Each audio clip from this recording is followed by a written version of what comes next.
बोले वृंदावन बिहारी लाल की, भक्तवत्सल भगवान की, श्री सीता रामचंद्र भगवान की, दुर्गा मैया की, हनुमान जी महाराज की, सर्ववेदमयी गौ माता की, सनातन धर्म की परम मंगल में अकारण करुणा वर्ण वाले भक्तवांछा कल्पतरो चढ़ित वृंदिक पीताम्बरधारी श्री रामचंद्र प्रभु की वांगमयी प्रतिमूर्ति, शब्दमयी प्रतिमूर्ति श्रीमद् रामचरितमानस। बड़ा ही परम सौभाग्य हमारा और आपका चल रहा है कि 9 दिवसीय राम कथा चलने वाली जो राम कथा थी, उस 9 दिवस के सफर में आज हम अपने 9वें दिवस में प्रवेश करने जा रहे हैं। विडंबना तो इस बात की है महाराज की कल तो कथा पूरी हुई थी और आज अंतिम दिवस की कथा होती, लेकिन भगवान चाहते थे कि नहीं कथा ये 10 दिन की हो जाए, और हमें लगता है कि 10 नहीं, कथा कल भी चलेगी और परसों भी चलेगी, इसलिए यह कथा हो गई पूरे 11 दिन की। या तो 9 दिन करो और या तो 11 दिन करो। विषम संख्याएं नहीं, सम संख्या नहीं होनी चाहिए, विषम संख्या होनी चाहिए। इसलिए रामचरितमानस की कथा आज चलेगी ही, कल भी चलेगी और परसों भी चलेगी। तो परसों का जो समय होगा 11 से 2 रहेगा। उसके मध्य में जो भी लोग अपना श्रवण करने तो आएंगे ही आएंगे, जाहिर सी बात है। पर आज जो है हम लोग अभी अयोध्या कांड में चल रहे हैं, पूरे 5 कांड बाकी हैं, और अभी केवल भरत जी का ही चित्रकूट तक पहुंचे थे। कल इंद्र देवता प्रसन्न हो गए या बरसने लगे। कल हमारी माता जी बैठी हुई थी, करती गुरु जी हम कल आ नहीं पाएंगे, तो भगवान ने इनकी सुन ली। बोले बिना आपको सुनाई हम छोड़ेंगे नहीं।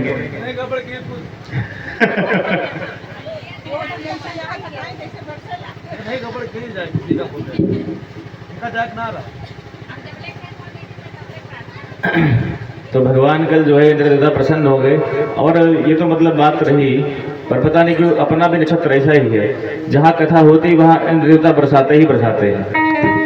चाहे वो भागवत की हो चाहे राम कथा हो, कहीं भी करी हो पर पानी जरूर गिरा हो, चाहे 2 ही बूंद गिरे। तो ठाकुर जी की कृपा हो गई। यहाँ राम कृपा की वर्षा तो हो ही रही थी, साक्षात इंद्र देवता ने अपने ऊपर वर्षा कर दी।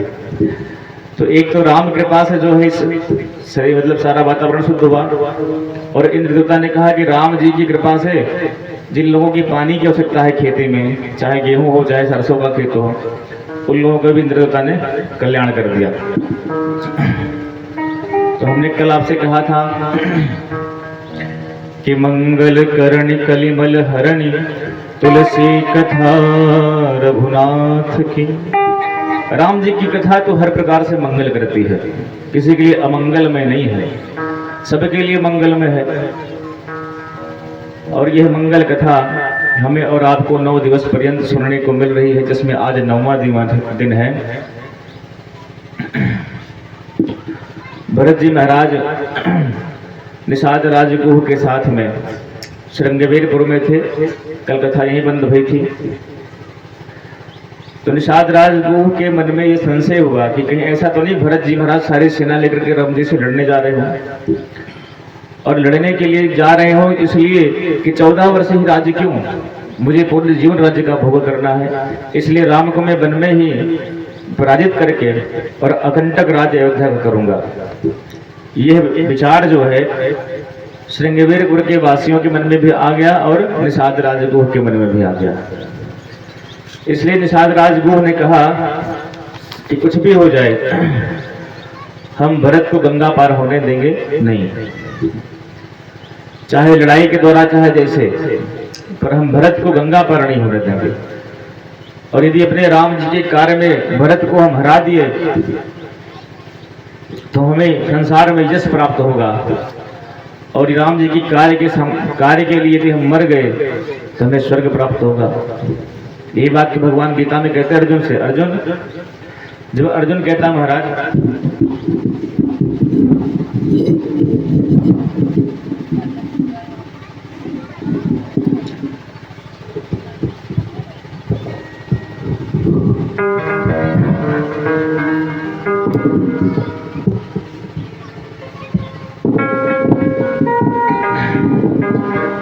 जब अर्जुन कहते हैं कि महाराज मैं अपनों से के प्रति कैसे युद्ध कर सकता हूं, पितामह भीष्म, द्रोणाचार्य, कृपाचार्य,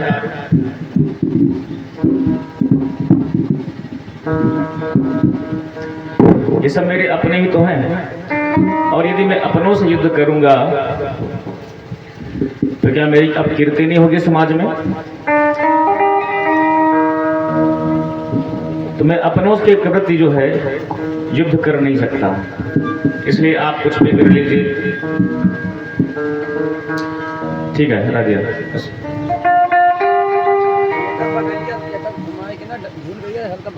हाँ, सही है, सही है।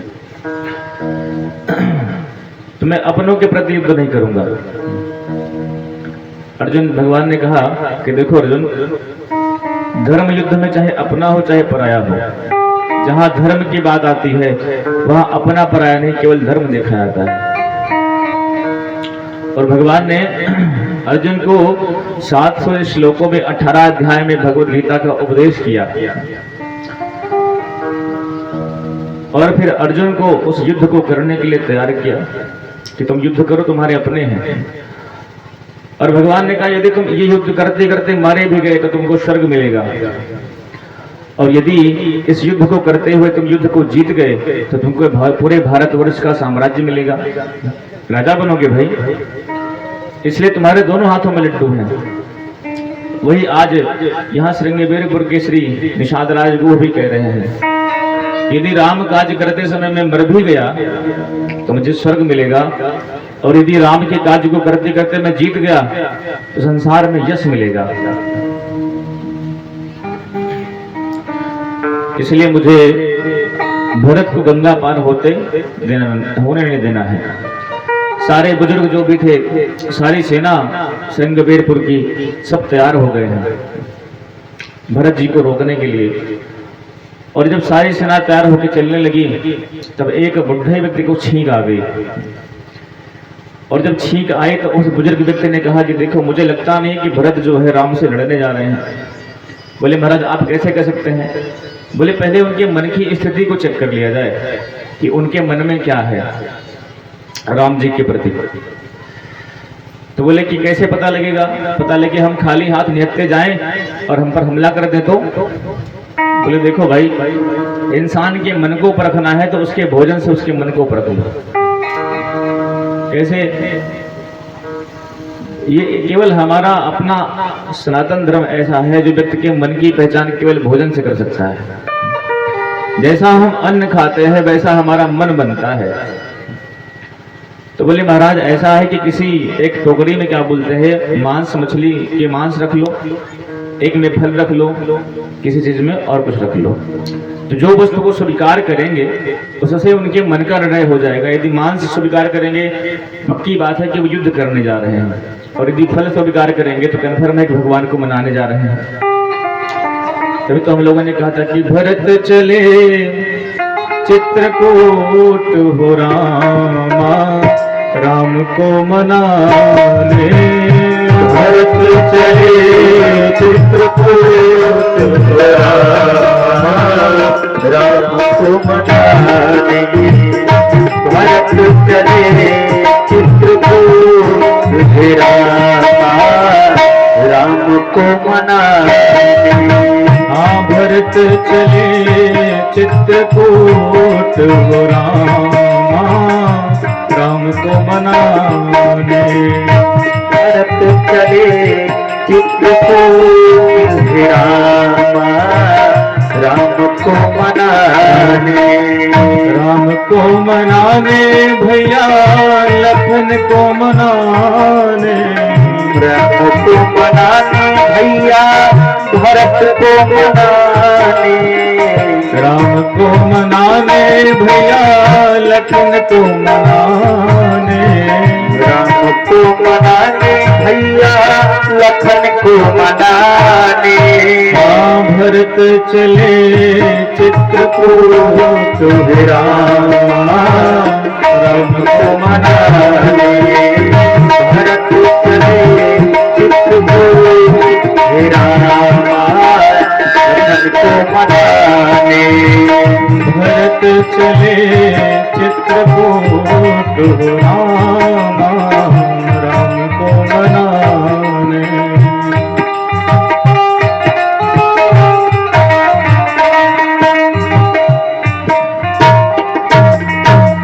तो भरत जी महाराज जा रहे हैं चित्रकूट, किसको मनाने?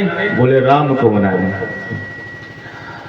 और जब बुजुर्ग ने कहा कि भाई एक टोकरी में आप फल फ्रूट रख लीजिए, एक टोकरी में आज कुछ नरभक्षियों के मांसों को रख लीजिए, उसको लेकर के जब गए तो जैसे ही वहां पर पहुंचे तो वशिष्ठ जी ने कहा, भरत ये राम के सखा हैं निषादराज गुह।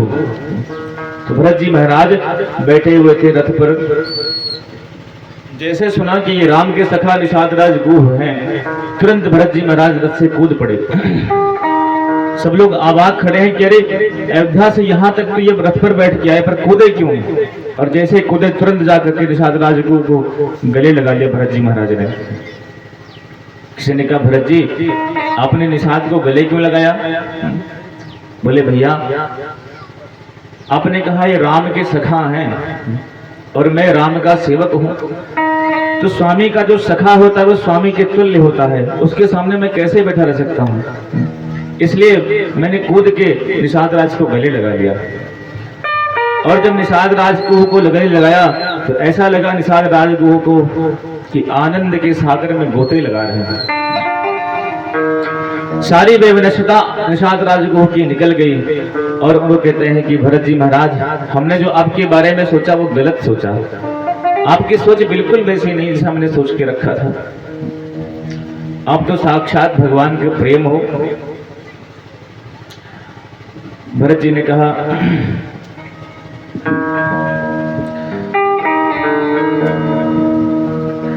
निषाद राज कहते हैं, कारण कवन भरत बन जाहि। कहते महाराज किस कारण से आप बन जा रहे हो? कुछ तो दिमाग में होगा, किस लिए जा रहे हैं बन आप? भरत जी कहते हैं, निषाद राज यदि हमको तुम सुखी देखना चाहते हो तो हमें वो स्थान दिखा दो जहां हमारे राम और सीता मैया लेटी थी। निषाद राज को जाते हैं, उनको एक स्थान दिखाते हैं जहां सीता जी और भगवान सीता जी और राम जी जहां विश्राम किए थे रात्रि में। उस साथरी पर, उस स्थान पर जाकर के निषाद राज को के देखते देखते भरत जी महाराज बैठ गए हैं। और जहां राम सोए थे उस स्थान को देख के उनके नेत्रों से झरझर आंसू गिर रहे हैं। और जहां जानकी जी सोई थी तो वहां पे निषाद राज को देखते हैं तो उनकी आंखों से आंसू गिरते हैं भरत जी महाराज के। और एक दो क्षण, एक दो सोने के कण वहां पड़े हुए हैं। श्री जानकी मैया के चरण में जो नूपुर थे, जो पायल थी, उस पायल के दो तीन कण पड़े हुए हैं। कनक बिंदु चारिक देखे, दो चार कनक बिंदुओं को देखा है। और देख करके कहते हैं कि जो जानकी साक्षात लक्ष्मी हैं, जिन्होंने कभी जीवन में कष्ट नहीं देखा, जो अपने पिता महाराज जनक के यहाँ प्रेम पूर्वक रही, आज उन्हें इन भूस की झाड़ियों, भूस के बिस्तरे पर सोना पड़ रहा है। ऐसा दुख देख करके भरत जी महाराज पूरी रात रोते रहते हैं। और भरत जी के अपने शीश पर धारण किया, ऐसा लग रहा है मानो उस कनक बिंदु को, वो जो चरणों के जो नूपुरों के जो बिंदु थे जो टूटे थे, उसको अपने सिर पर रख रहे हैं। मानो श्री सीता जी के चरण के नूपुरों को अपने सिर पर रख रहे हैं, मानो सीता जी के चरणों को अपने सिर पर रख रहे हैं।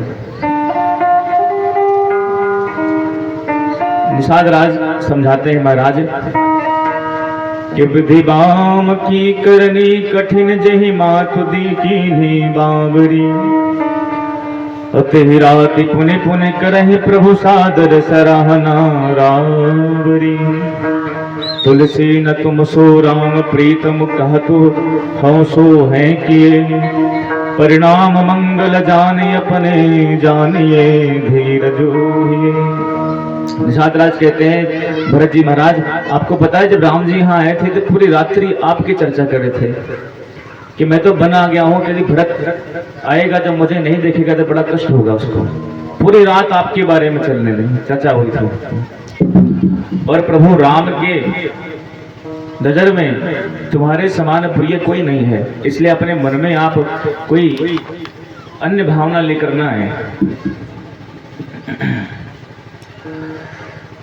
तो कहीं सुसेवक बारही बारा हुई है नाथ अश्व असवारा। भरत जी कहते हैं भैया आप पैदल मत चलिए, आप घोड़े पर बैठ जाइए। भरत जी से कहा कि महाराज आप चल तो रहे पर पैदल मत चलिए। पर भरत जी कहते हैं सिर भर जाऊं उचित अस मोरा, सिर भर जाऊं असित अस मोरा, सब ते सेवक धर्म कठोरा, सब ते सेवक अधर्म कठोरा, सिर भर जाऊं उचित अस मोरा, सब ते सेवक धर्म कठोरा। सबने कहा भरत आप पैदल मत चलिए, आप जो है रथ पर बैठ के चलिए। भरत जी कहते सिर भर जाऊं उचित अस मोरा। भैया मैं तो सेवक हूं, और सेवक का धर्म क्या है? बोले सिर भर जाऊं, मैं तो स्वामी के पास अपने चरणों पर चलने लायक भी नहीं है, क्योंकि जिन रास्ते पर हमारे स्वामी नंगे पैर चल के गए हों उस रास्ते पर तो मैं सिर के भर ही जा सकता हूं भगवान के पास, क्योंकि सबते सेवक धर्म कठोरा। सबसे कठिन धर्म यदि पूछा जाए संसार में कौन सा है तो सेवा धर्म है। सेवा करना प्रत्येक व्यक्ति को नहीं आता भैया। जरा सा हम किसी इंसान की हेल्प कर देते हैं, थोड़ी सेवा कर देते हैं, तो तुरंत गर्भ में आके फूल जाते हैं कि हमने इतना बड़ा काम किया है, हमने तुम्हारी सेवा की है। जरा सी अपने सास या ससुर की सेवा कर दे माताएं तो गर्भ में फूल ही नहीं समाती महाराज। हमारे बूढ़ा बड़े बड़े खाते रहे, इनका हम खेत पखी कितना लगा दे उनका किनारे। लेकिन भरत जी कह रहे हैं सेवा वो है कि जब सेवा करें और फिर भी मन में तृप्ति ना हो, फिर भी मन में संतोष ना हो कि हमने तो कुछ सेवा करी ही नहीं, क्योंकि सबते सेवक धर्म कठोरा। संसार में सबसे कठिन धर्म सेवा धर्म है। इसलिए कहते हैं सिर भर जाऊं।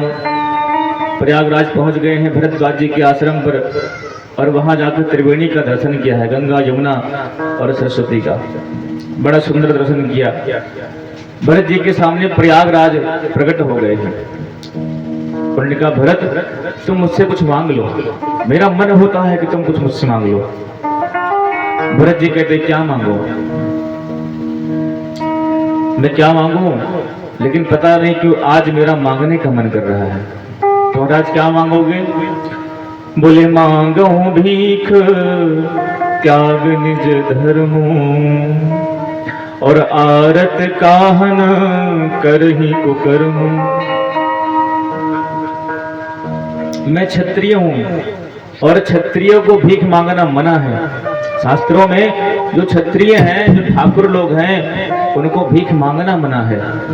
सर कट जाए पर किसी के सामने हाथ नहीं फैलाना चाहिए। पर भरत जी कह रहे मैं क्षत्रिय हूं, पर आज अपने क्षत्रिय धर्म को छोड़ के आपसे भीख मांगता हूं। हे प्रयागराज बस एक वस्तु मांगता हूं। क्या? कि आरत काहन करहि कुकर्म। जिस व्यक्ति के ऊपर संकट होता है, कष्ट होता है, उस कष्ट के समय व्यक्ति को कुछ दिखाई नहीं पड़ता है, बस एक वस्तु दिखाई पड़ती है कि यह कष्ट किस प्रकार से दूर हो। इसलिए आज इस कष्ट की निवृत्ति के लिए मैं आपसे एक वस्तु मांगता हूं, अगर हो सके तो कृपा करके आप दे दीजिए। उतने में माता गंगा और सरस्वती मैया और साक्षात श्री यमुना मैया प्रकट भई। भरतलाल हमसे भी कुछ मांग लो, हम भी चाहते हैं कि तुम्हें कुछ दें।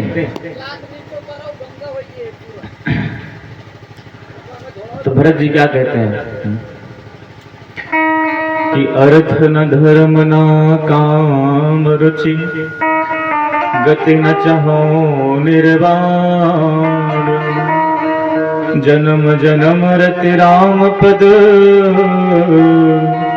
यह वरदान न आर। हे प्रयागराज, बस यही मांगते हैं आपसे कि अर्थ न धर्म न काम रुचि, हमें अर्थ नहीं चाहिए, ऐसा अर्थ जो समस्त अनर्थों का मूल हो गया। जिस अर्थ ने, जिस धन ने मेरी मां की बुद्धि दूषित कर दी और राम जैसे पुत्र को वनवासी बना दिया, तो ऐसा धन भी नहीं चाहिए। बड़े बड़े घरों में भैया देखा है कि पैसे के कारण अच्छे अच्छे घर बिगड़ जाते हैं। जरा सा लालच आया व्यक्ति के मन में तो अर्थ के कारण कितने अनर्थ हो जाते हैं। 10 रुपए 1000 रुपए के लिए कत्ल हो जाती है। मेरा इंसान की जान तक कोई कीमत नहीं है। आज इस समय इस कलिकाल में व्यक्ति के जान की कीमत उतनी नहीं है जितना व्यक्ति के पैसे की कीमत है।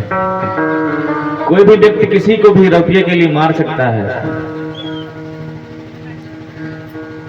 पर सही बात तो यह है कि हम जब किसी वस्तु को बना नहीं सकते हैं तो उसको बिगाड़ने का अधिकार हमें किसने दिया है? महात्मा बुद्ध के सामने अंगुलीमाल नाम का डकैत आया और महात्मा बुद्ध से कहा कि मैंने इतने लोगों की उंगलियां काट रखी हैं, अब मैं तुम्हारी उंगली काटूंगा, इसलिए मेरा नाम अंगुलीमाल है। महात्मा बुद्ध ने कहा बिल्कुल काट लो, कोई मनाही नहीं है, लेकिन जरा एक मेरे प्रश्न का उत्तर दो। बोले बताइए। बोले ये टहनी मुझे तोड़ के दे दो, मेरी उंगली काटने से पहले ये जो टहनी है आम की, इस पत्ते को मुझे तोड़ के दे दो। उसने तुरंत एक पत्ता मांगा था, पूरी दाल तोड़ दी। महात्मा बुद्ध ने कहा ऐसा है, जैसे तुमने दाल को तोड़ा है वैसे इसको दाल में जोड़ दो। बोले पागल हो गए हो क्या? तोड़ना हमारे हाथ में था, जोड़ना नहीं। महात्मा बुद्ध ने कहा तुम जोड़ नहीं सकते हो तो तोड़ने का अधिकार तुमको किसने दिया?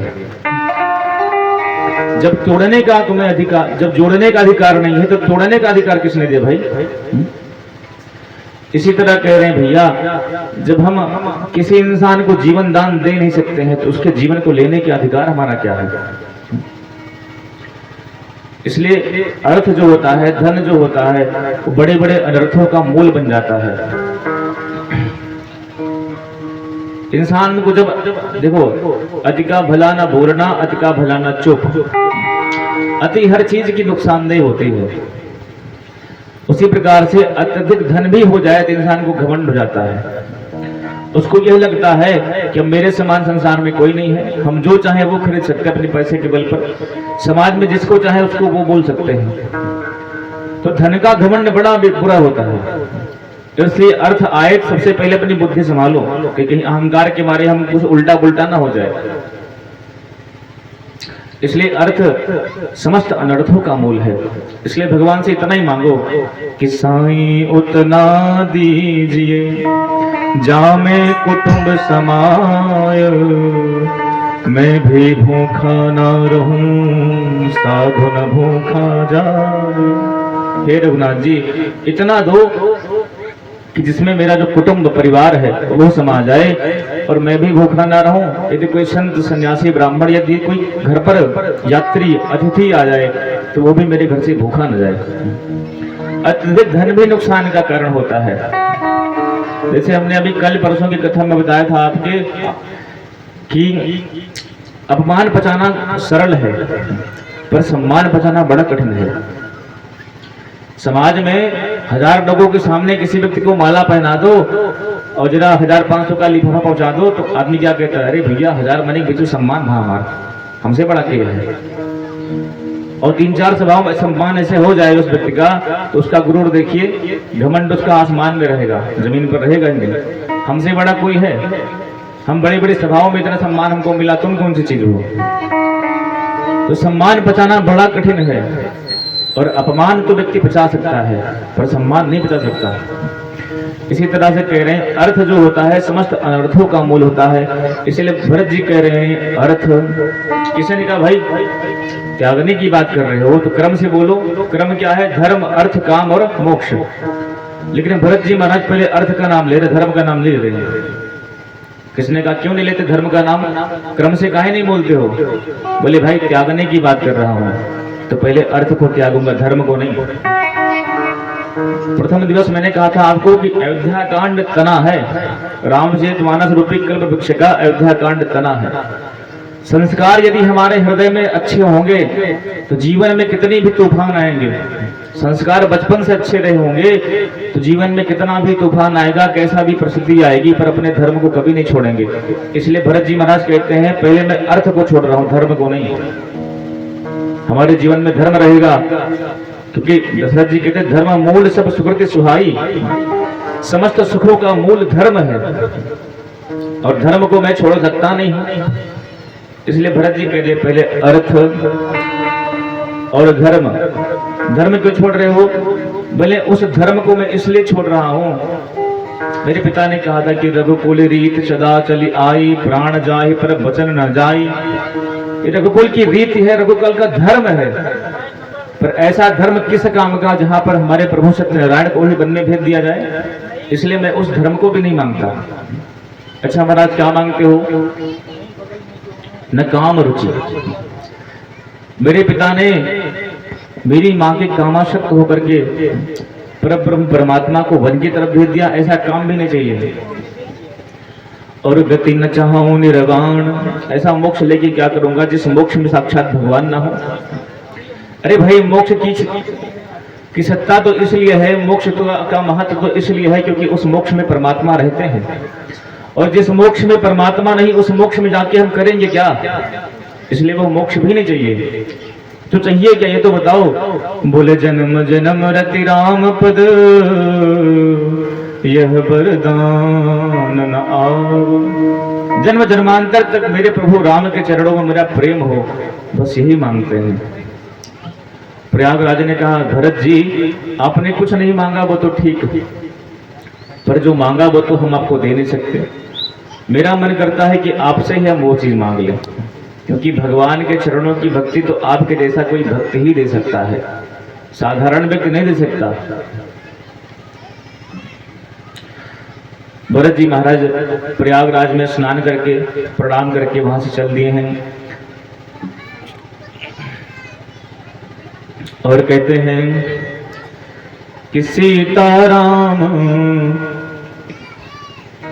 कि जानो राम कुटिल कर मोही, लोग कहों गुरु साहिब द्रोही। जानो राम कुटिल कर मोही, लोग कहों गुरु साहिब द्रोही। सीताराम चरण रति मोरे, अनुदिन बढ़व अनुग्रह तोरे। सीताराम चरण रति मोरे, अनुदिन बढ़व अनुग्रह तोरे। कहते सीताराम जी के चरणों में नित्य निरंतर प्रेम बढ़ता रहे, बस यही मांगते हैं और कुछ नहीं मांगते। प्रयागराज ने भरत जी ने प्रयागराज से याचना करी है और आ गए हैं भरद्वाज मुनि के आश्रम पर। बड़े प्रेम से भरद्वाज जी ने राजोचित सत्कार किया है पूरी सेना का अपने तपोबल से, और पूरी रात भरद्वाज जी से चर्चा हुई है। भरद्वाज जी बार बार समझाते हैं भरत अपने मन में किसी प्रकार का तुम क्षोभ मत रखो, कोई संकोच मत रखो, क्योंकि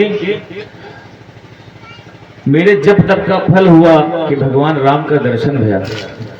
हमने जितना जप किया जितना तप किया उन सब का फल क्या? बोले राम जी का दर्शन। और कोई कहे राम दर्शन का फल क्या है? तो भरत तुम्हारा दर्शन है, क्योंकि तुम कोई और नहीं हो कि तुम तो भरत मोर मत ए हो, धरे देह जनो राम स्नेह। भरत मेरी दृष्टि में तुम तो भगवान राम के साक्षात प्रेम हो, भगवान राम का प्रेम अवतार हो।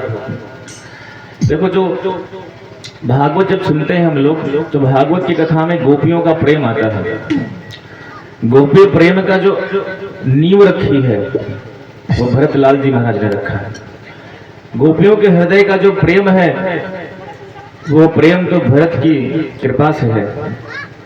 इसलिए उद्धव जी जब वृंदावन गए तब उन्होंने गोपियों ने उनसे यही कहा कि उद्धव, एक प्रार्थना है मेरी, क्या? अगर तुम श्याम सुंदर से हमें मिला दोगे तो तुम्हारे गुण हम भी पूरे जीवन गाएंगे। इसलिए ऐसा कुछ करो कि हमें श्याम सुंदर से मिला लो। और भरत जी भी यही कहते हैं कि मांगहु भीख त्याग निज धर्म, औरत काहन करहि कुकर्म। मैं आपसे भीख मांगता हूँ प्रयागराज, अपने धर्म को छोड़ करके, और गोपियां भी अपने समस्त धर्मों को छोड़ करके केवल परमात्मा के प्रति समर्पित रहती हैं। और गोपियां कहती हैं भगवान उद्धव से, जब उद्धव जी जाते समझाने के लिए कि देखो तुम जिस परमात्मा के लिए रो रही हो, जिस कृष्ण के लिए रो रही हो, वो कोई और नहीं है, वो साक्षात भगवान है। इसलिए अपने मन को एकाग्र करो और उनका ध्यान लगाओ। तो गोपियों ने कहा कि उद्धव मन न भय 10-20, एक हत्यो सो गयो श्याम संग, अब को आराधे ईश। उद्धव मन न भय 10-20, कि तुम तो सखा श्याम सुंदर के, सकल योग के ईश। उद्धव मन न भय 10-20। उद्धव 10-20 मन थोड़ी हैं, मन तो एक ही है, और उस एक मन को चुरा के कन्हैया मथुरा ले गए। अब दूसरा मन है नहीं तो तुम्हारे ब्रह्म के लिए लाएं कहां से? इसलिए गोपियां कहती हैं कि मिला दो श्याम से उद्धव, तेरा गुण हम भी गाएंगे। मिला दो श्याम से उद्धव, तेरा गुण हम भी गाएंगे। मिला दो श्याम से तेरा भी गाएंगे। मिला दो श्याम से उद्धव, तेरा गुण हम भी गाएंगे। मिला दे श्याम से तेरा हम भी गाएंगे। और गोकुल को छोड़कर जब से गए वापस नहीं आए। गोकुल को जब से छोड़कर गए वापस नहीं आए। खता क्या हो गई हमसे, खता क्या हो गई हमसे, अर्ज अपनी सुनाएंगे। मिला दो श्याम से उद्धव, तेरा गुण हम भी गाएंगे। श्याम से तेरा गाएंगे। प्रीत हम से लगा करके बिसारा, नंद नंदन ने प्रीत हम से लगा करके बिसारा। नंद नंदन ने चरण में शीश धर धर के, चरण में शीश धर धर के उन्हें हम भी मनाएंगे। मिला दो श्याम से उद्धव, तेरा गुण हम भी गाएंगे। मिला दे श्याम से उद्धव, तेरा गुण हम भी गाएंगे। फिर कभी आए गोकुल में हमें दर्शन दिला देना। फिर कभी आए गोकुल में हमें दर्शन दिला देना। ब्रह्मानंद फिर भी उनको ना, ब्रह्मानंद फिर भी उनको ना दिल में भूल पाएंगे। श्याम से ओढ़ो तेरा गुण हम भी गाएंगे, तेरा गुण हम भी गाएंगे, तेरा गुण हम भी गाएंगे। मिला दो श्याम से ओढ़ो तेरा गुण हम भी गाएंगे। गोपियां कहती हैं, अरे उद्धव एक बार श्याम से मिला दो तो तुम्हारा जीवन पर्यंत गुण गाएंगे। इस गोपी प्रेम के आचार्य से भरत लाल जी महाराज हैं, इसकी नींव रखने वाले भरत जी हैं। इसलिए भैया भरत जी महाराज भरद्वाज जी के स्थान पर पहुंचे हैं। भरद्वाज जी कहते हैं, भरत तुम अपने मन में किसी प्रकार की शंका मत करो, क्योंकि तुम तो साक्षात भगवान के प्रेम हो।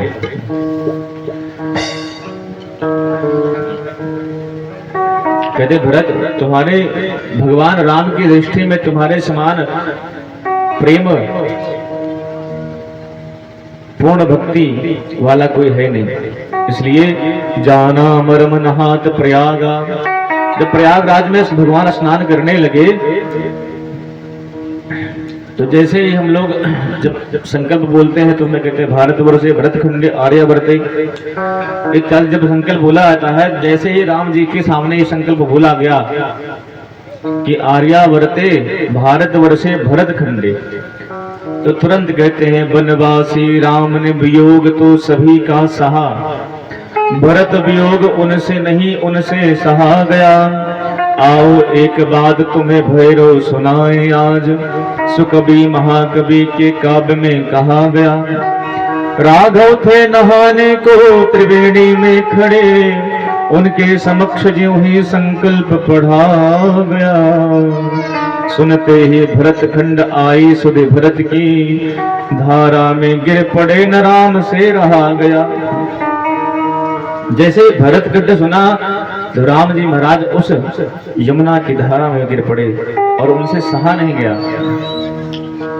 क्योंकि भगवान हम लोगों को लगता होगा कि केवल हम भगवान की याद करते हैं, लेकिन ऐसा नहीं है भैया। जितना भगवान को हम याद करते हैं, भगवान उससे अधिक हमें याद करते हैं।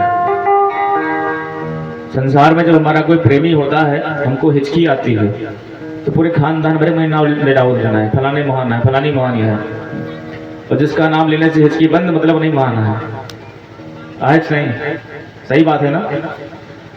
तो वैसे ही ये कब होता है, बोले जब दूसरा व्यक्ति हमको याद करता है तो हमको हिचकी आती है। जैसे हम भगवान को जब याद करते हैं तो भगवान को भी हिचकी आती है। ये कोई याद कर रहा है तो जितने भक्त भगवान के होते सबका नाम ले लेते हैं, फला याद कर रहा, फला याद कर रहा, फला याद कर रहा, सबका जब ले लेते हैं तो जब हमारा नाम लेते हैं तब बंद होती है। अच्छा हाँ ये याद कर रहा है तो चलो हम भी याद कर लेते हैं। तो भगवान जैसे हम भगवान को याद करते हैं, वैसे भगवान अपने भक्तों को याद करते हैं। हमारे याद से भगवान को हिचकी आती है। इसलिए कह रहे हैं कि राम जी के भरत जी का नाम सुनते ही रहा नहीं गया, तुरंत धारा में गिर पड़े। भरद्वाज जी ने संभाला है, राम राम क्या हुआ? बोले जो आपने गुरुदेव भरतखंड ने बोला ना, भरत मेरा भाई है और इस यमुना की धारा भी शामिल है और मेरा भाई भी शामिल है।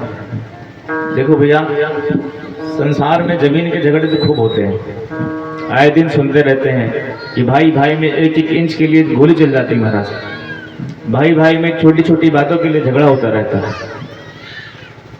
लेकिन यह पहला उदाहरण ऐसा है कि एक भाई दूसरे भाई को राज्य दे रहा है और दूसरा भाई उस भाई को राज्य दे रहा है कि हमें लेना ही नहीं है, ये राज्य आपका है। बड़ा भाई कहता नहीं नहीं भैया आपका है, छोटा कहता नहीं नहीं भैया आपका है।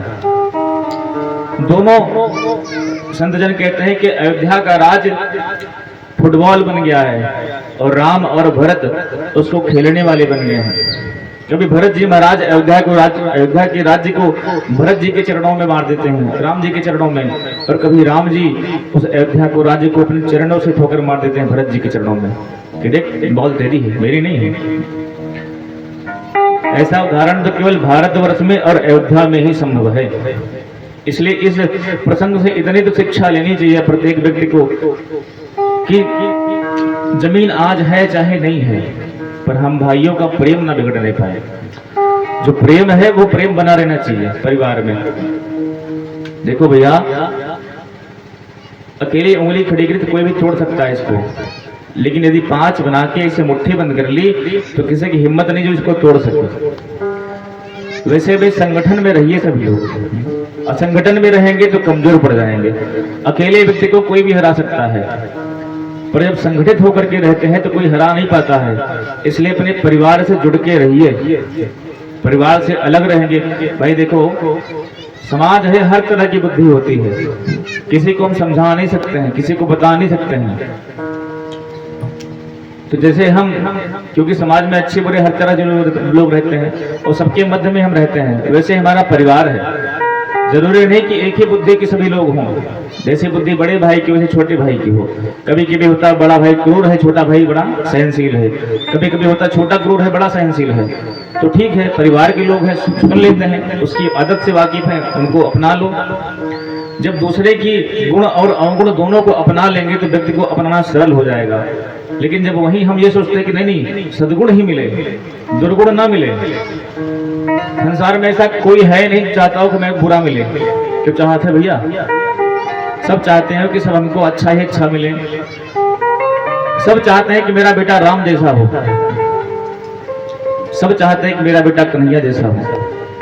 अरे भैया, राम और कन्हैया तो पुत्र रूप में पाने के लिए तुम्हें भी दशरथ और कौशल्या बनना पड़ेगा। बिना दशरथ कौशल्या बने तुम्हारे घर राम का अवतार नहीं हो सकता है।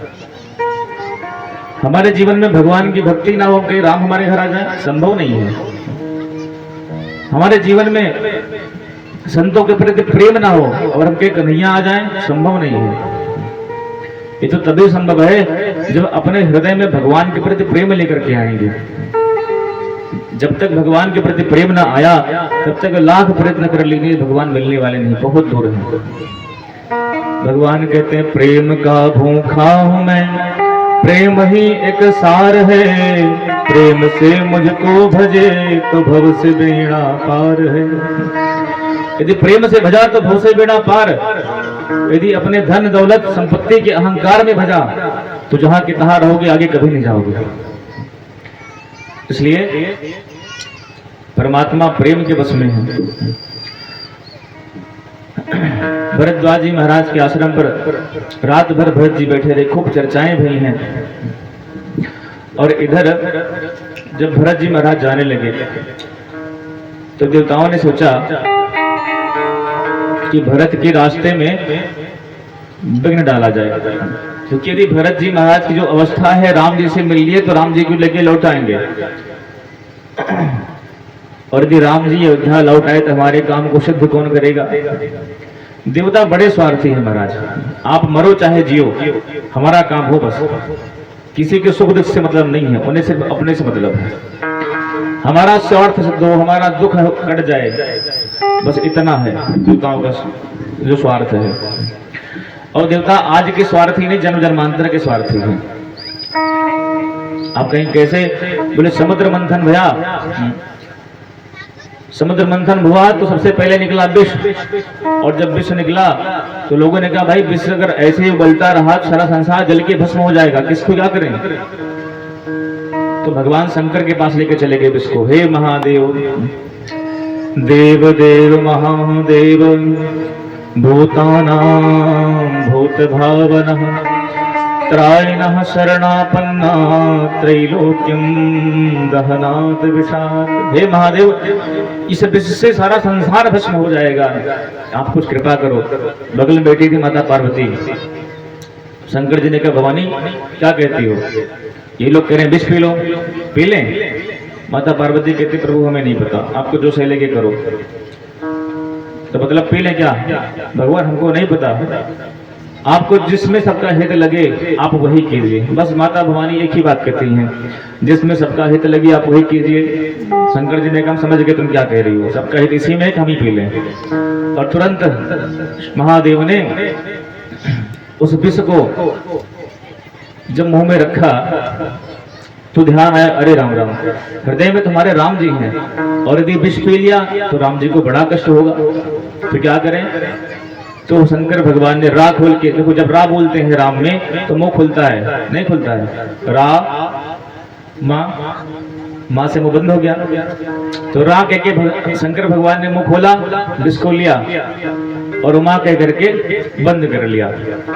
तो मानो ऊपर रा का ढक्कन लगा दिया कि बाहर ना निकले, और नीचे माँ का ढक्कन लगा दिया। तो राम और रा और माँ के मध्य में उस विष को रोक लिया। इसलिए शंकर जी बन गए नीलकंठ। बोल नीलकंठ महादेव की। तो देवता बड़े स्वार्थी हैं, विष निकला तो शंकर जी को पिला दिए, और अमृत आया तो स्वयं के लिए। शंकर जी को पूछा तक नहीं, महाराज अमृत कहाँ निकला बाटे दीबा, एक को बार नहीं पूछे। तो देवता बड़े स्वार्थी हैं। दूसरी बात, सुखदेव जी महाराज परीक्षित को कथा सुनाने के लिए बैठे, तो देवता अमृत लेके चले आए और बोले, हे सुखदेव जी महाराज, प्रकाश्यामो वयम सर्वे श्रीमद्भागवतामृतम। आप ये स्वर्ग का सुधामृत परीक्षित को पिला दीजिए, और जो कथामृत है वो हमको पिला दीजिए। बोले क्यों भैया, अदले बदले क्यों? बोले हम चाहते हैं कि परीक्षित की जो मरने की समस्या है ये दूर हो जाए, और हमको आप कथा सुना दीजिए। सुखदेव जी को बड़ा बुरा लगा कि कहा भगवान की कथा बेश कीमती और कहा तो अमृत। तो देवता घाटे की सौदा कभी करते नहीं है। स्वर्ग का अमृत पीने के बाद में जीना मरना लगा रहता है, लेकिन भगवान की कथा अमृत पीने के बाद में कभी जीना मरना नहीं लगता रहता। एक बार सुन लिया कथा अमृत कि तव कथामृतम तप्त जीवनम कभी भिरीडितम कम शापहम श्रवण मंगलम श्रीमदाततम भुवि गृणन्ति ते भूरिदा जना। एक बार कथा भगवान की सुन ली तो कभी इस जीवन में आना नहीं पड़ता है। ऐसी भगवान की दिव्य कथा है, इसलिए देवता बड़े स्वार्थी हैं। आज भरत जी महाराज राम जी से मिलने जा रहे हैं, तो उनको लग रहा है, डर हो रहा है कि कहीं ऐसा ना हो भरत जी महाराज राम जी को वापस लेके चले जाएं। इसलिए कुछ ऐसा करो, कुछ विघ्न डालो कि राम जी से भरत जी मिल ही ना पाए। इतना विघ्न डालने की सोच रहे हैं, लेकिन वहीं बगल में उनके गुरु खड़े हुए थे, बृहस्पति जी महाराज।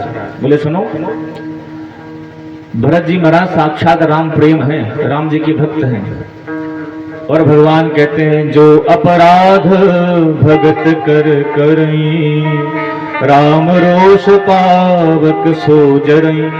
जो मेरे भक्त का अपराध करता है राम के रोष में जल के भस्म हो जाता है। और ये तुम लोगों ने भरत जी का अपमान किया तो राम के रोष से तुम बचने वाले नहीं हो। बोले महाराज क्या करें? बोले फूल बरसाओ। पूरे रास्ते में महाराज फूल ही फूल बरसा दिया। अब भरत जी महाराज जा रहे हैं राम जी के पास में, और चलिए आगे चलें, उससे पूर्व एक भजन सुन लेते हैं। ऐसे में सोए लगे हैं, मुझे ने सो कहाँ पे से बैठे बैठे।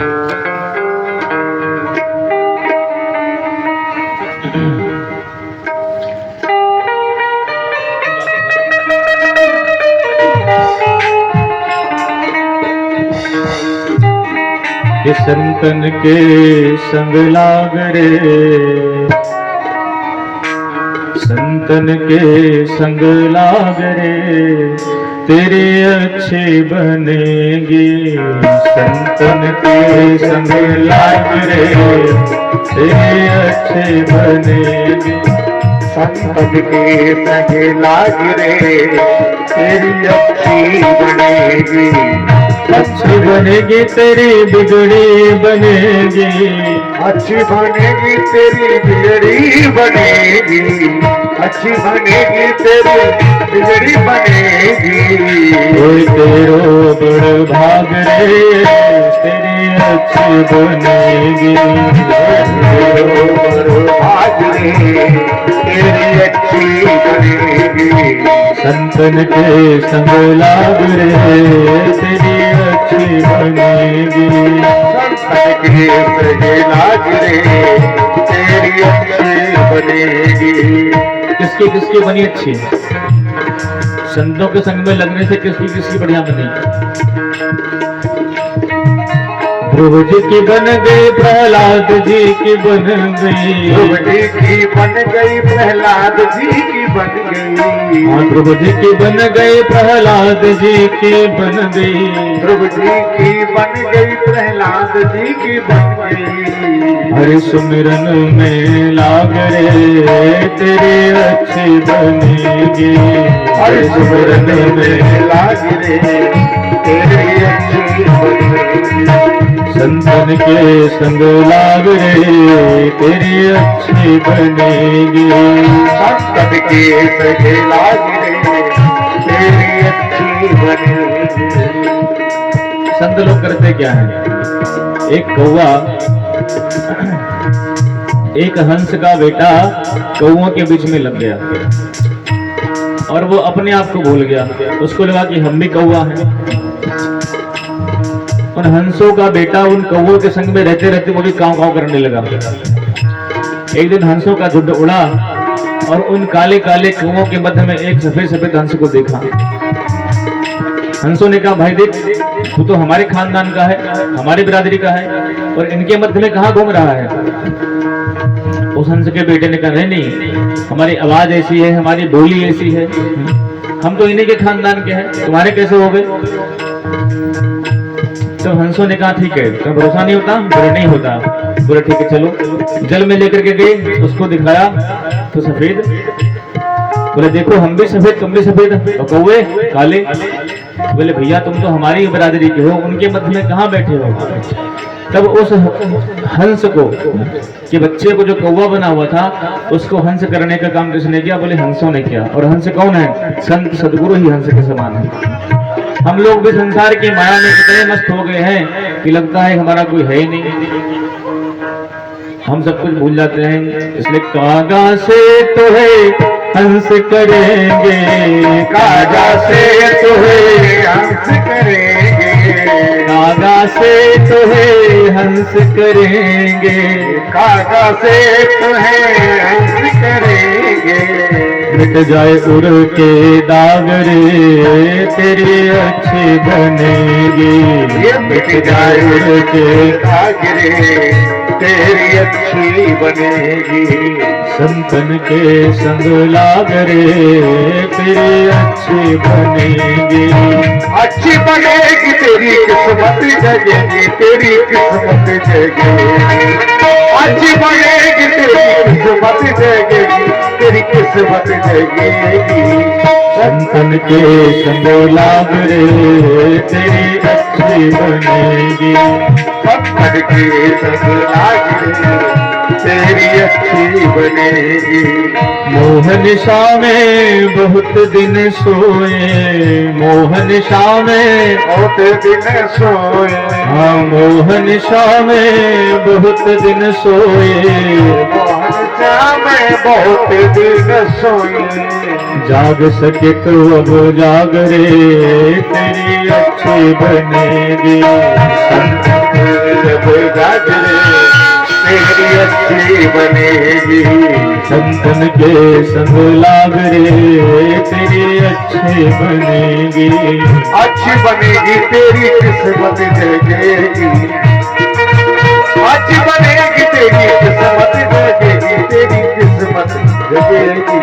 संतन के संग लाग रे, तेरी अच्छी बनेगी। संतन के संग लाग रे, तेरी अच्छी बनेगी।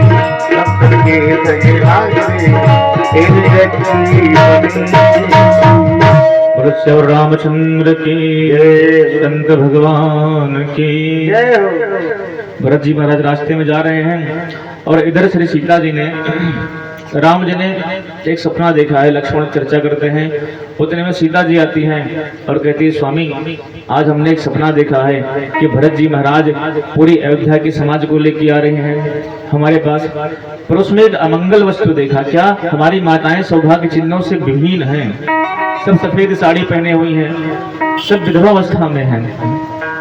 राम जी कहते हैं, भरत लखन सपन यह नीक न होई। ये सपन लक्ष्मण अच्छा नहीं होगा, कोई न कोई जरूर बुरा समाचार मिलने वाला है। इतने में एक सेवक आकर के बोला कि महाराज भरत जो है सारी अयोध्या की प्रजा को लेकर के आपकी तरफ आ रहे हैं। जो यह सुना लक्ष्मण जी महाराज ने तो उनकी भ्रुकुटी टेढ़ी हो गई। अच्छा, भरत क्या समझता है, पूरी अयोध्या की सेना को लेके आ रहा है हमारे प्रभु को जीतने के लिए? मैं अकेला ही भरत को पूरी अयोध्या की सेना को संहार कर दूंगा, हमारे प्रभु को जीतने के लिए सोचता है वो? आखिर है तो कैकेयी का ही पुत्र ना, तो कहां से बुद्धि सही होगी?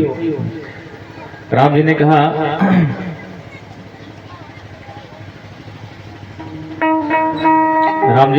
लक्ष्मण ऐसी बात मत करो, क्योंकि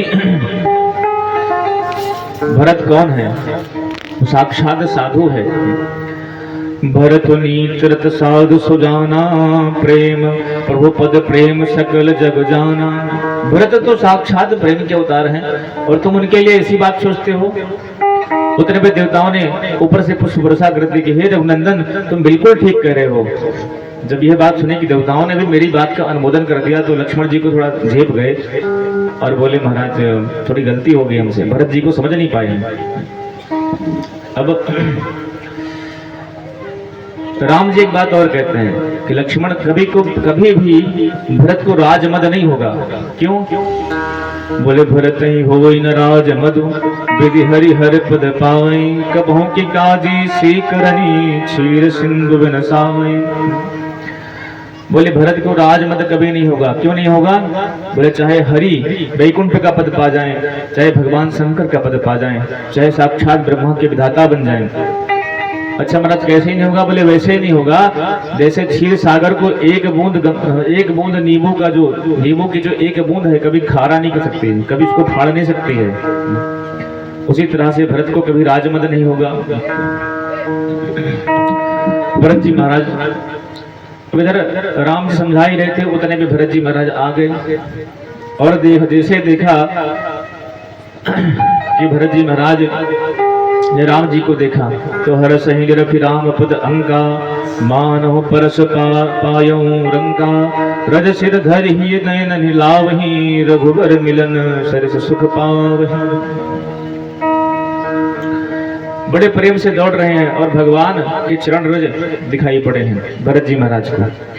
जब भरत जी ने देखा कि राम जी खड़े हैं और राम जी के चरणों की रज दिखाई पड़ी तो उस रज में श्री भरत जी महाराज तुरंत लोटपोट होने लगे हैं और कहते पाहि पाहि कि पाहि नाथ कही पाहि गोसाई, भूतल पर्यो लकुट की नाई। पाहि पाहि हे प्रभु करके भगवान भरत जी महाराज राम जी की तरफ दौड़े हैं और कहत सप्रेम नाई महिमा था, भरत प्रणाम करत रघुनाथा।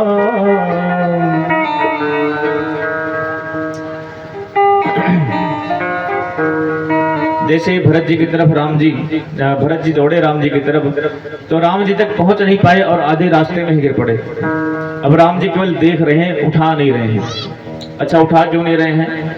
वो इसलिए नहीं उठा रहे हैं कि देखे तो सही भरत जो लक्ष्मण के मन में भरत के प्रति जो भावना थी वो निकली कि नहीं निकली।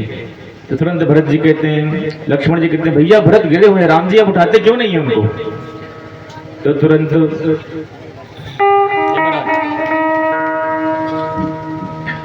कि उठे राम सुनी प्रेम अधीरा, कहो पट कहो निसंग धनु तीरा। उठे राम प्रेम अधीरा, कहो पट कहो निसंग धनु तीरा। उठे राम सुनी प्रेम अधीरा, कहो पट कहो निसंग धनु तीरा। कहत सप्रेम नाई महिमा था, भरत प्रणाम करत रघुनाथा। उठे राम हुई प्रेम धीरा, कहो पट कहो निसंग धनु तीरा। कहो पट कहो निसंग धनु तीरा, कहो पट कहो निसंग धनु तीरा। कि उठे राम हुए प्रेम अधीरा, कहूं पट कहूं निसंग धनु तीरा। राम जी भरत जी के प्रेम में अधीर होकर के उठे हैं और कहूँ पट कहूँ निशंग धनु तीरा। 4 वस्तुएं राम जी ने छोड़ी है और भरत जी आए थे तो 4 वस्तु छोड़ के आए थे। कौन कौन सी? अर्थ न धर्म न काम रुचि, गति न चहो निर्वाण। धर्म, अर्थ, काम और मोक्ष, इन 4 पुरुषार्थों को छोड़ करके भरत जी आए थे राम जी के पास में। और हमारे रघुनाथ जी आज 4 चीजें छोड़ी हैं। कहूँ पट कहूँ निशंग धनु तीरा।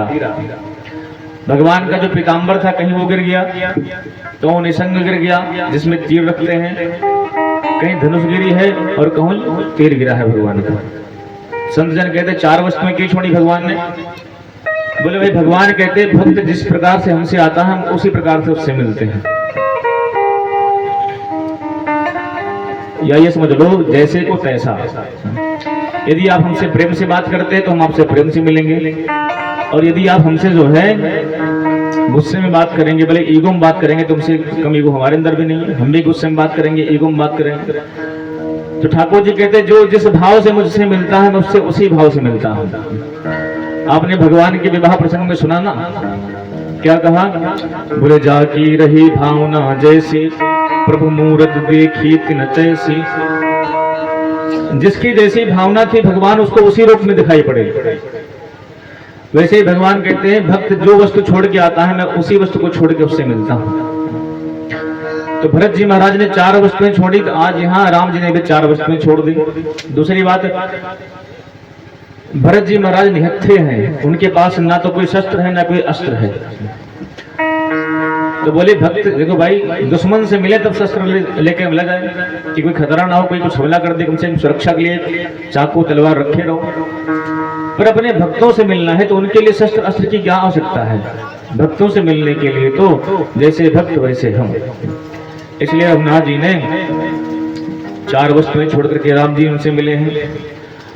और बरबस लिए उठाए और लाए कृपा निधान, भरत राम की मिलन लखी बिसरे सब ही अपान।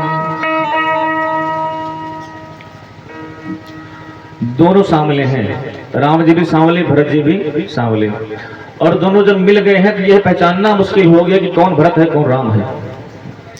दोनों इस तरह से मिल गए हैं, ऐसा लग रहा है कि दोनों जैसे नीला कलर ले लीजिए और नीला कलर को लेकर के दोनों मिला दीजिए। अब उसमें से कोई ये कहे कि हिगारो दूसरा, जो हमारा नीला है वो कौन सा, तुम्हारा नीला कौन सा है? अरे भाई जब मिला दिया तो हिगारे कैसे? वैसे ही राम और भरत के मिलाप को देख करके सब लोग अपने आप को भूल गए, अर्थात यही निश्चय नहीं कर पा रहे हैं कि राम जी कौन है और भरत जी कौन है। दोनों मिलके एक हो गए हैं।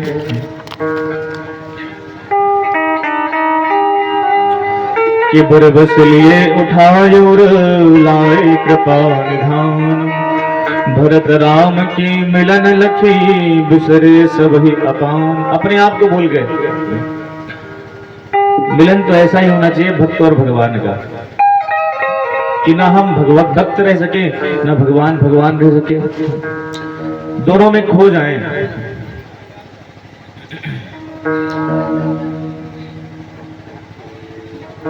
भक्त और भगवान दोनों एक दूसरे में खो जाएं, तभी भक्त और भगवान का पूर्ण मिलन होता है। भगवान ने बड़े प्रेम से लिया है, पर कोई किसी से बात नहीं करता है। तो को कुछ कहा न को कुछ पूछा, प्रेम भरा मन निज गति छूछा। जब माताएं अपनी बेटियों को विदा करती हैं तो केवल रोने के सिवा उनके मुख से कुछ निकल नहीं पाता है कि बेटी अपन ख्याल रखो, खुश रहो, सबका ख्याल रखो। कुछ नहीं कह पाती, बस केवल रोना आता है। और माँ भी कुछ नहीं कह, और बिटिया भी कुछ नहीं कह पाती अपनी माँ से कि मम्मी अब तो हम जाते ही, अपन ख्याल रखो, अब दिखा कब मिली थी। तो ना तो बिटिया कुछ कह पाती ना तो माँ कुछ कह पाती है। क्यों?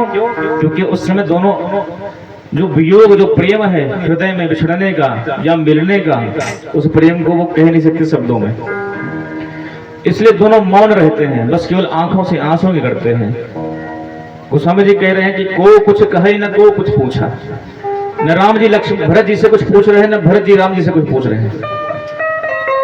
ऐसा लग रहा है कि सभी लोग छूछे हो गए, विचार खत्म हो गए। आज बस एक दूसरे को देखे जा रहे हैं, बस एक दूसरे को टकाटक देखते जा रहे हैं एक दूसरे को। कि नाथ सनाथ मुनिनाथ के मातु सकल पुर लोग, सेवक सेनप सचिव सब आए विकल वियोग।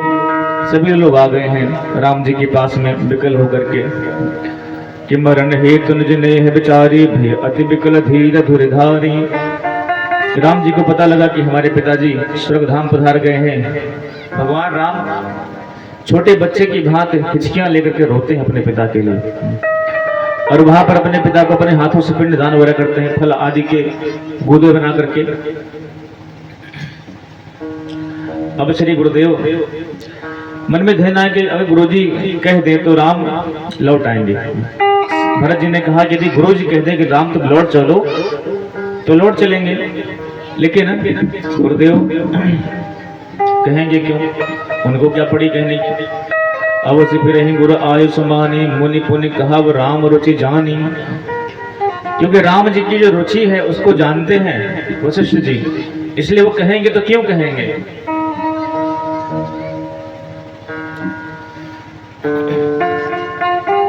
और भरत जी के मन में दूसरा विकल्प आया, यदि कौशल्या माँ कह दें कि भरत तुम लौट चलो अयोध्या तो भले लौट चले, पर नहीं आ रहे हैं कि कौशल्या मैया जानती है माँ तो कहो बार बहु रही रघुराया राम जननी हट कर की काम। तो राम की जननी है, यदि वो हट कर ले तो राम जी आ सकते हैं।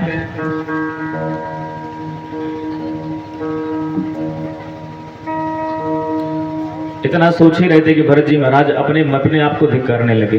देखो आपसे मैं पूछूं कि भरत जी की कोई गलती है? भाई वनवास दिया कैकेयी राम जी को, अपने बेटे के लिए राज्य मांग लिया, पर भरत जी अपने आप को दोषी मानते हैं। तो क्या दोषी मानना ठीक है कि गलत है? बताओ माता जी, सही है? गलत है ना? पर अपने आप को दोषी मान रहे हैं। क्यों मान रहे हैं? वो इसलिए मान रहे हैं कि यदि मैं ना जन्म लिया होता तो आज राम जी बन ना गए होते। मेरे जन्म के कारण ही मेरी माँ की बुद्धि पलटी। यदि मैं ना होता भरत अपनी माँ का पुत्र तो ना तो मंथा मेरी माँ की बुद्धि पलटती, ना आज ही होता। इसलिए अपने आप को दोषी मान रहे हैं और कह रहे हैं कि मोहि अनुचर कर केत के बाता तेहि मोह कुसुमय वाम विधाता। मेरे तो विधाता ही वाम है, मेरा समय ठीक चल नहीं रहा है। मैं कहूं तो कैसे कहूं?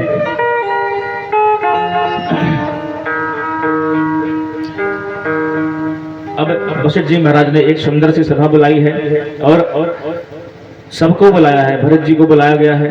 राम भगवान राम नहीं है, राम लक्ष्मण सीता इन सभा में, ये सब नहीं सभा में। और ये चित्रकूट की पहली सभा है।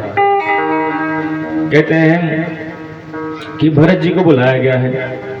वशिष्ठ जी ने बोलना प्रारंभ किया कि वशिष्ठ ने कहा कि भैया सावधान होकर सब लोग सुनो, क्योंकि सब जानते हो राम कौन है। धर्म धुरीन भानु कुल भानु राजा राम सुबस भगवानु। धर्म के धुरीन हैं, उनके सामने बोलना मतलब सोच विचार के बोलना है।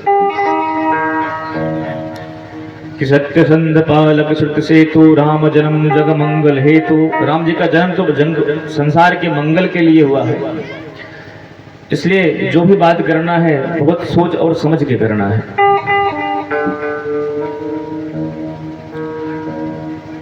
वशिष्ठ जी के हृदय में जो प्रेम जागृत हुआ, सबको बुलाया है और कहते हैं कानन करऊं जन्म भरी बासु यही ते अधिक न मोर सुपासु। भरत जी ने कहा राम जी, अच्छा एक बार बताएं आपको, जब राम भगवान वशिष्ठ से बात करते हैं, कौशल्या मैया से, कैकेयी से, सुमित्रा से बात करते हैं, तब उन्हें कोई दिक्कत नहीं होती जवाब देने में। लेकिन जब भरत से बात करते हैं तो वो सोचना पड़ता है कि क्या बोलना है। संसार में भक्त के सामने भगवान को भी सोचना पड़ता है कि भक्त किस बात पर मेरी कहाँ पकड़ ले और कहाँ मुझको फंसा दे। इसलिए भगवान जब भरत से बात करते हैं तो बहुत सजग होकर बात करते हैं, चौकन्ने होकर बात करते हैं कि कौन सी बात इसकी क्या कह रहा है। भरत जी ने कहा भैया मेरी दो बात का उत्तर आप दे दीजिए। क्या? कहते हैं मेरी माँ कैकेयी ने महाराज दशरथ से दो वरदान कौन से मांगे थे? राम जी ने कहा पहला वरदान मांगा कि भरत को राज्य हो, दूसरा वरदान मांगा मुझे 14 वर्ष का वनवास हो। तो भरत जी ने कहा कि भाई जब पहला वरदान मांगा कि भरत का को राज्य हो, दूसरे वरदान में आपको वनवास मांगा, तो आपने पहला वरदान दूसरा वरदान क्यों पूरा कर दिया? पहला पूरा नहीं हुआ और दूसरे को आपने पूरा कर दिया। पहले आप हमको बुलाते, राज्य गद्दी पर बिठाते, तब बन जाते आप। और यदि राम जी बन ना गए होते, भरत को बुला के राज पर बिठाया जाता, तो अब सच मानना ये बात, क्योंकि जब राजा राजगद्दी पर बैठता है तो पहले उसका संभाषण होता है पूरी प्रजा के लिए, कल्याणप्रद के लिए। तो भरत जी यही कहते कि मेरे पिता ने मेरी माँ कैकेयी को दो वरदान दिए, पहला वरदान मेरा राज्य, दूसरा राम को वनवास। तो पहला वरदान हमने पूरा कर दिया, मैं राजा बन गया। अब मैं प्रेजेंट टाइम में राजा होने के नाते मैं अपने पिता के दूसरे वरदान को खारिज करता हूँ और सारा अयोध्या का राज सम्राट मैं अपने भैया राम के चरणों में समर्पित कर देता हूँ। तो यही होता। भरत जी कह रहे हैं आपने पहला वरदान नहीं पूरा किया, दूसरा कैसे पूरा कर दिया? राम जी सजग हो गए, बोले भरत देखो धर्म के मामले में मुझे बहानेबाजी पसंद नहीं है। पिता ने जो वरदान दिया था वो यही दिया था कि भरत को राज्य हो पर और मुझे जो है वनवास हो। कौशल्या मैया कैकेयी ने कहा था कि यदि कल सुबह राम वन को नहीं चलेंगे तो आप मोरा बुरा मुंह देखेंगे, इसलिए मुझे वन निकलना पड़ा। सभी बातों को कर करके जनक जी भी आ गए हैं, बड़ी चर्चाएं हुई हैं। जब वो भरत चरित्र विस्तार करेंगे तो आज कथा केवल भरत चरित्र पर ही होगी, आगे बढ़ ही नहीं पाएंगे। इसलिए भरत जी महाराज को बहुत समझाया है और बोले भरत 14 वर्ष के बाद मैं तुरंत लौट के आऊंगा, तुम निश्चिंत रहो। भरत जी कहते हैं भैया यदि 14 वर्ष के बाद आप एक दिन भी नहीं आए तो ये भरत आपको जीवित नहीं मिलेगा। तो भरत जी कहते हैं कि आपसे कुछ मांगना है, मांगो। भगवान ने कहा बिल्कुल मांगो। तो कहते हैं अपने चरणों की पादुका हमें दे दीजिए कि प्रभु करी कृपा पावरी दीन्ही, सादर भरत शीश धर लीन्ही। रघुनाथ जी ने अपने चरणों की पादुका दी है और भरत जी महाराज ने अपने सिर पर रख करके अयोध्या के लिए प्रस्थान कर गए हैं और यही सोचते जा रहे हैं कि ये वही मेरे भैया राम हैं। जब हम बचपन में खेलते थे सरजू के किनारे तो राम जी मेरी बात को कभी काटते नहीं थे। यदि मैं कह दूं कि भैया मैं जीता तो राम मान लेते थे। आज वही राम है, मैं कह रहा हूं अयोध्या चलो तो मेरी बात को नकार दे रहे हैं। क्या वही राम है?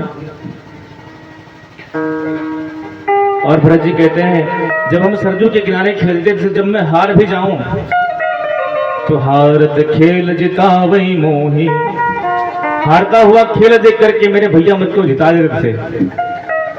लेकिन आज भरत की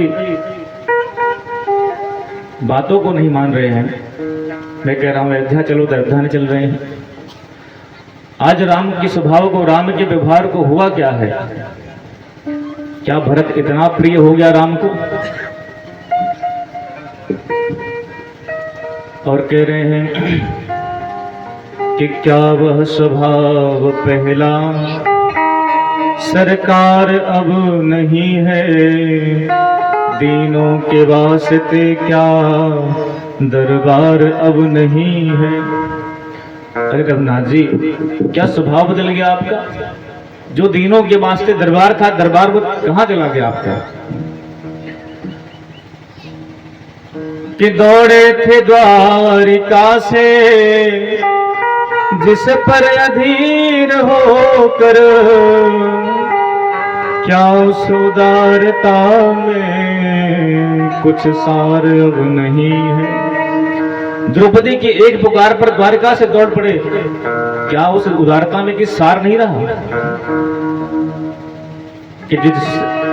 कि जिससे कि द्विज सुदामा त्रैलोक्य पा गया था, क्या उन दृग बिंदुओं में कुछ प्यार अब नहीं है।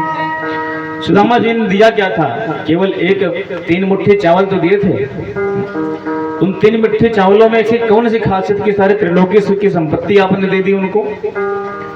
और आज भरत आपके सामने कह रहा कि अयोध्या चलो, तो हमको मना कर दिए कि हम 14 वर्ष के बाद लौट के आएंगे।